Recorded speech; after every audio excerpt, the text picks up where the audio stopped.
my maestro. Oh, we live, ain't we? I'm sorry. I forgot because I was rocking to the music. I like that jamming.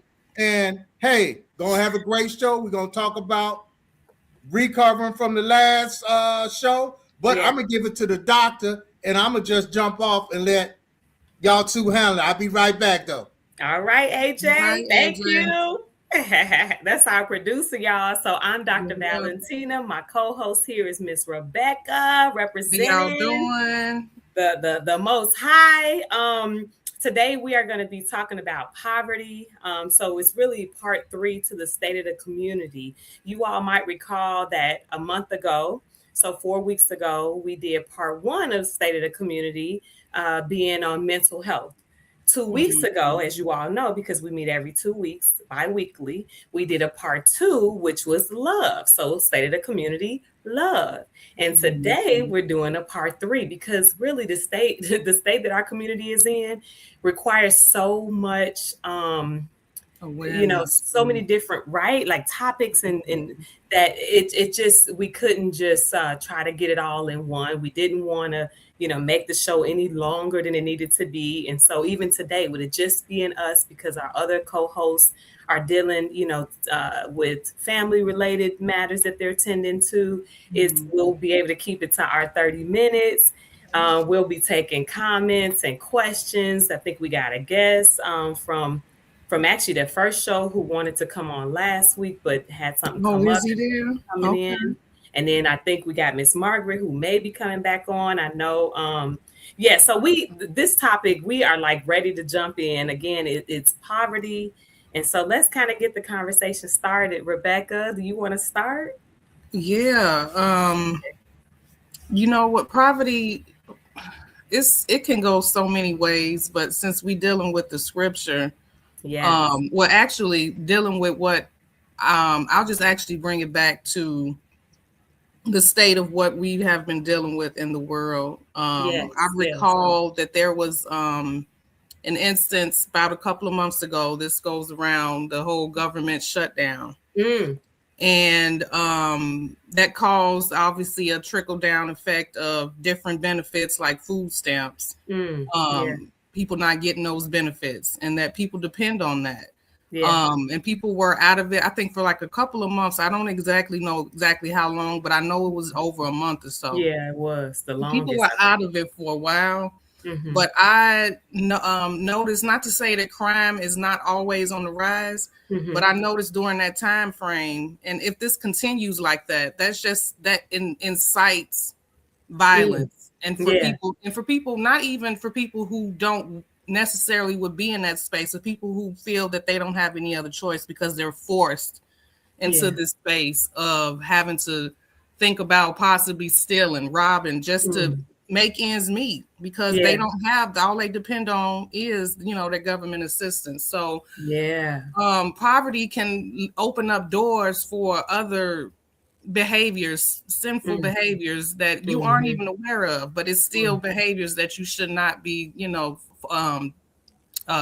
engaging in. That's right. So I just say that, when it comes to poverty, it opens up a lot of problems. It's not always that way, but in this world that we are in today, God is not the center of the focus. And so when you don't have that grounded word in you, and when you face hard times, it's easy to anchor on to things that you feel how you should handle instead of how God wants you to handle it. So I'll open that up to you, Dr. Valentina. Wow. Well, AJ just jumped in, so I don't know if you want to say something, AJ. You don't want to say something. He always got something. That's so funny. AJ. Well, since you sounded all biblical and like a deacon up there, and backstage he was talking, Duran, he does social services. I've done it a long time ago, been a police officer. But you, Deacon Rebecca, hey, the book tells us you're supposed to deal where you at. So what, you don't have the best shoes? So what, you don't have the sleek car? So what, you don't keep $1,000 in your pocket? You eating? You got food in the house? You got the heat and the electricity on. Why we? But see, that goes back because that world. Yeah. We got to have this show. But we don't have to live like the world. We in it, but we don't have to live like it. Yeah. Right. Yeah. Yeah. No, you definitely right. I think I'm even thinking about like what people might be thinking, like people, you know, they're like, yeah, you say you got food in the house, but some people might be like, but what if I don't have food in the house? Then I'm going to what Rebecca's talking about, which is, you know, stealing, you know, robbing. But in the end, she hit on something super, super powerful, which is also what you're getting at, AJ, and that's that people are dependent on the government. See, that's actually the problem. That's the problem. They're not dependent on the Most High. If he is feeding birds, and I'm sure we're going to get that scripture, Duran, if you could put it up there for the people, you know, there we go. I mean, people are like, think about it. He's feeding and clothing birds. Like, when I even think about, you see deer, they're out here. You know, I saw a cat. I felt sympathy for it, which then made me immediately think about my brothers and sisters who are on the street. And I'm just like, this is a trip. People are out there, you know, in it, like, yeah, cold. Yeah. So let's look up this scripture, Jeremiah 5:3-4, and see what it says. Jeremiah 5:3-4. Yep, King James Version. Yeah, so while y'all looking that up, people don't understand those birds he's feeding. At the end of days, he gonna feed them on something else, on us, from acting up. That's right. That's a whole nother movie topic. Yeah. But hey, if they do not go right. Yeah. Oh, this is not the verse that talks about that. Actually. Oh, no. This verse right here in Jeremiah, it says, "O Lord, are not thine eyes upon the truth? Thou hast stricken them, but they have not grieved. Thou hast consumed them, but they have refused to receive correction. They have made their faces harder than a rock. They have refused to return. Therefore I said, surely these are poor. They are foolish, for they know not the way of the Lord, nor the judgment of their God." So basically what this scripture is clearly pointing out is that it almost sounds to me, and this is really where I wanted to take the discussion. It sounds to me that basically because people aren't running after the Father's, you know, heart, they're consumed with the issues of the world. You know what I'm saying? I have the script. Well, it's a couple of them, but I got one of them. One about food. I mean, about the birds, and how Jesus. Yeah, it's in the Matthew 6:26, but it's also in Luke 12:24. Yeah, the gospel. Okay, 6:26, King James Version. Okay. And hey, most of us, we only need to eat like a bird because most of us overweight, ain't we? We worry about food just to go crazy. I don't need no steak and scrimp. It's true. Scrimp anyway. Right. It's true. Right. It's not even a food. It's not even a food. It's an animal that is not to be consumed. Like you don't eat cats and dogs. And so for that, people can go to Leviticus 11, you know, and get into what's the clean and what's the unclean animals that we should be consuming. But you're right. Like it's so interesting. So just to finish up the Jeremiah, and then we're going to just look at that Matthew. Yeah, because they don't know his judgments, they don't understand him, they refuse to return to him, they're hardening their hearts, they're not taking correction, they don't even understand that he is their provider, that he is the president, that he is, you know, like when I even think about like what, like the Bible, the government got welfare in a sense from the Bible. Like the Bible talked about, you know, how monies was used to, I don't know if it was the 10th, you know, the tithe, but not just for the Levitical priests. I feel like I know I read, just don't know what the source of the money was from. It was used to actually feed and clothe those in need, the widow who doesn't have her husband now, you know, or the orphans who don't have their parents now. So the way, when I read it, I couldn't believe it. I'm like, this sounds like literally what they call now welfare. Like, this is crazy that everything that they did, that they've built their government on, came from the Bible. And they literally give him no credit. So it's messed up. And this is in part, which is getting to what y'all saying, why people are suffering. And I know that's maybe not always 100% of the time. I know it's not. I'm not trying to say that. But even when we think about the people who are saying, well, I don't have food in my house, so now what? Well, if you don't know the laws of the Most High, which is getting at this Jeremiah scripture, right, about how they're not taking correction, they don't know his judgments, then that would be something that creep into their head, because that's what we exposed to in our media here in this country. That you gonna do that to feed and it's actually commendable for some in this country. Stealing to feed your children is considered commendable, which is wicked. They make TV shows about it. Exactly. Evil is highlighted more than good. Mm-hmm. I mean, literally. And you don't even realize that you consuming that lie. And so it's impacting how you moving. Like in essence, you could go to food pantries. I mean, that's the thing. People don't even understand that poor people here would be considered rich in other countries. Like it's a trip. Like if you go into certain parts in Mexico, you see what I'm saying? You go to India, Africa, like these people are real poor. Going through it, yeah. Like these people, it's really interesting. But there's a spiritual component to poverty, and we know this because if you could get money and still have like a poor poverty mentality, right? I mean, think about it. So I know that we like physically, I'm sure people are expecting us to talk about it. So yeah, we'll entertain them. The federal poverty level, the income right guidelines say that if you making under 16,000 a year and you're single, that you're in poverty, right? You're in the definition. So we all on the same page for poverty is a state of being extremely poor. It's a state of being even inferior, though, in quality, right? In quality, but then they also have or insufficient in amounts. You see what I'm saying? But in the end, and if you're married, then making under 22,000 a year, but in the end, we know that they're making it about monetary, but that to me just speaks to the what. The what is, this is the condition that I'm in. I don't have enough to feed my children. I don't have enough to clothe myself. I'm living in, the slums, right? That's the what, but the why is the question. The why, and that's what we're getting at now. This is a spiritual thing, because again, you could be wealthy financially when we looked at that definition, and yet in the spirit, mind, come on, then you could literally blow it. Think about all of these entertainers and athletes. Think about even how it's not enough to have enough money, because there's people who are jumping off of buildings and they wealthy. So clear, like financially. So there's a spiritual thing going on here.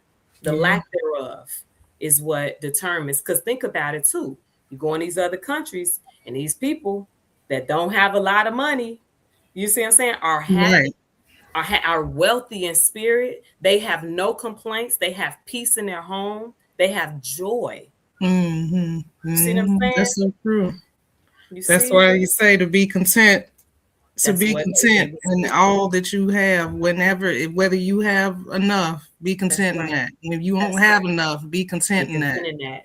And believe us in America, in the Black communities, we have enough, but we are so concerned about the TV and man's doctrine. We can't go to school. Our kids, they don't want to. Everything we have to be a celebrity. And we losing out. And we're gonna pay for it in the end. That's so what people gotta understand. You're gonna pay for that. You got a pot of beans on the stove. No, I want to go out there. I want to go to Red Lobster tonight. Really? Disgusting. Yes. Yeah. But you're right. Think about it. Even this country. Oh, and thank you, Eve Thomas. She said Jamaica too. That's the truth. We forget it. That's the truth. We forget about Jamaica, Dominican Republic. Like, come on. Yeah. So it's so true. You go to them places and you will feel ashamed calling yourself poor over here. You will be ashamed. Like, Ben Johnson said Leviticus chapter 11, but he didn't. Cool. He said I guess he wasn't saying, he didn't know which verse though. Oh, he's asking a question. I apologize, brother. Okay, Ben. Ben chosen Israel. That's what I'm talking about. Loving the name. Okay, let's go to Leviticus 11 real quick, because it's I want to honestly, it's the whole.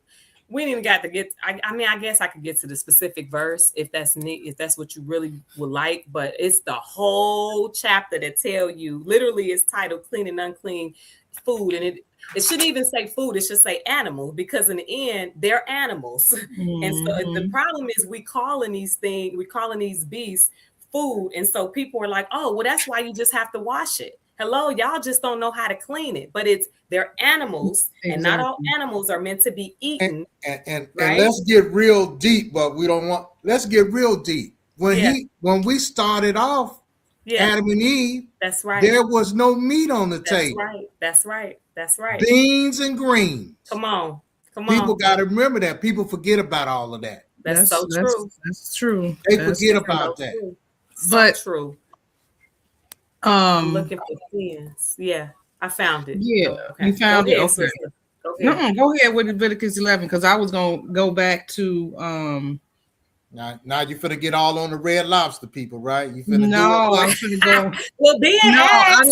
Israel asked. I don't know if he was asking. Ben put that out. I think he put that out there. He wasn't asking, but he was throwing it out there. Okay. But we know Leviticus 11 is about the dietary law. That's so right. We don't really need but to he's really saying dive. What verse? So let's put the verse out there, because some people, whether we can touch on it for others, let's put it out there, because people, it would be helpful. So it's 9. It's 9. All I did was I knew it was 11, and then I did a search in my in that chapter for fins, because I'm using a computer, and it 9, 10, and 12, verses 9, 10, and 12 of Leviticus 11. You just gonna cut all that catfish and shrimp out, huh? No shrimp. No. So it says in 9, chapter 11, verse 9 of Leviticus says, "These shall ye eat of all that are in the waters, whatsoever has fins and scales in the waters, in the seas and in the rivers, them shall ye eat." So he has to have fins and scales. The shrimp and lobsters, the stuff that they've exposed us to, don't have that. 10 says, verse 10, "And all that have not fins and scales in the seas and in the rivers, of all that move in the waters, and of any living thing which is in the waters, they shall be an abomination unto you." So we probably should look up that word. I'll just go to 11 just because it's one, and then we'll get to 12. "They shall be even an abomination unto you. Ye shall not eat of their flesh, but ye shall have their carcasses in abomination." Verse 12 says, "Whatsoever have no fins or scales in the waters shall be an abomination unto you." So he's steady repeating it. And so when you then do a search, because obviously we're like, well, what's fins and scales? You do a search, then you find out, wow, that would be, that would be, help me out, y'all. You got lobsters, you got crab, you got catfish. The ones that have fins and scales. We got salmon. Salmon. We got buffalo. Tilapia, right? Tilapia. Yes, it's nice out there. Right. Hey, that's all good. Well, excuse me, y'all just mentioned. I'm sorry, this is Margaret. Y'all just mentioned about the different fish. Fish that we cannot eat. Okay, I don't know what part of the Bible that's in. No. What part of the Bible do I go and look for that at? That's what we just read in Leviticus 11. Right, I'm just tuning back in. Okay. That whole chapter. Leviticus. 11. Leviticus 11. The whole chapter. Okay, let me just try to get me a pen right quick so I can write this down so I can look it up at the end of the show. Y'all gonna make her close Inglewood down, no catfish and shrimp. I know that's right. People would be so much healthier. Have so much peace. And think about it. The reason why we eat it, we talking about the state of the community and poverty, because remember, it starts with the spirit, not knowing the word and the truth, the commandments. Then it impacts your body. Right now, you got all these diabetes and problems with your body. Then it goes into your finances. It goes into your relationships, your emotions. And so, it goes into even the swine. And so my point is that in this community, this country, they're the ones that's our God, right? That they're gods, at least, because they're the ones telling you what to do. They've made their own rules. And what's interesting is that if we was in China somewhere or wherever, and I'll just say Asia so that I'm not misspeaking culturally, you'll be eating rats and cats and dogs. And here you find that detestable. Right. Yet, other places that following the commandments, or people are finding detestable swine eating like I do, right? And shrimp, which if you look it up, it's an actual sea roach. So if you you know what I'm saying, don't deal with actual cockroaches and won't eat that. You should not be eating the shrimp. That's just you're doing it because somebody told you that it's a delicacy or that it's good to do, and it's the same with lobsters. It's good to eat. They charge you for lobsters an arm and a leg. I mean, caviar and all these things that are absolutely detestable. Yeah, and you complain about being poor and your rent ain't done. You ain't paid your rent, but you got shrimp and lobster on your plate. That's too much. We ate good today. Woo. Yeah, but see, we also, I also want to. While we try to be fun with our message and our delivery, but we also want to come from a place of humility. We're not looking down on anybody. Yeah, this is the platform to inform. We encourage you guys to look up Leviticus chapter 11. This is where this is coming from. This is not something that we decided this is how we should do because we believe in this and this is our religion. This is in the Holy Scriptures. So look it up, Leviticus chapter 11. That's right. Thank you for saying that, because honestly, we want to remind people that we used to eat that nasty stuff. Exactly. And I can say it's nasty now because knowing the truth, I am like disgusted. I can't believe it. Now, I can never, I'm going to tell y'all, get into chitlins. But pork chops, my grandma used to hook that up. Now I can't even, what's crazy is that's so disgusting for me right now that's disgusting. Right, I can't even but I could never get. So my Puerto Rican grandma was doing chitlins. My black was doing pork chops. My black grandma was doing chitlins. Talking about put hot sauce on it. That's what they do. I can't get the smell. I just can't get past that. You eat with your eyes and your nose first, right? And it was good to me up until 2 years ago. So I just stopped cleaning them. After that, then I stopped eating them. I had people that really wanted me to clean them for Thanksgiving just passed, but I wouldn't do it. Good. Hey, ain't nothing like a fried pamper. You just fry your pamper, deep fried. What's up? Somebody gave us red snapper. Thank you, Victoria. Yeah. That's my sister, y'all. That's my girl. That's my sister. And then who else said hi? Tracy said, "Hey, Tracy. Good. I like these comments." Eve, I love these comments. So let's look at, we got Proverbs here, y'all. You want to read that, Rebecca? Proverbs 22:7. Yeah, hold on, let me get that. King James. Yeah, y'all. so while she's looking at, a lot of this stuff started from slavery. It got on, and now we can't get it out, man. We keep a 40 ounce in the refrigerator and some frozen scrimps. Wow. That's our Friday thing. And watch some Netflix. Wow. We all like popcorn. Yeah. So it says here, the rich ruleth over the poor, and the borrower is servant to the lender. Wow. I mean, but you know what? It actually, that brings me back to what you had mentioned, Dr. Valentina, earlier about how when you were reading that in the scriptures, it reminded you of welfare that the Lord set up. But his is just. Their welfare system, our welfare system, should I say, in this government is not just. It's not a even weight in how they divvy out who's poor and who's not. More? First of all, I'm gonna just say this quickly because I've always had this problem. Put it on the table. Even when you're trying to please mute yourself.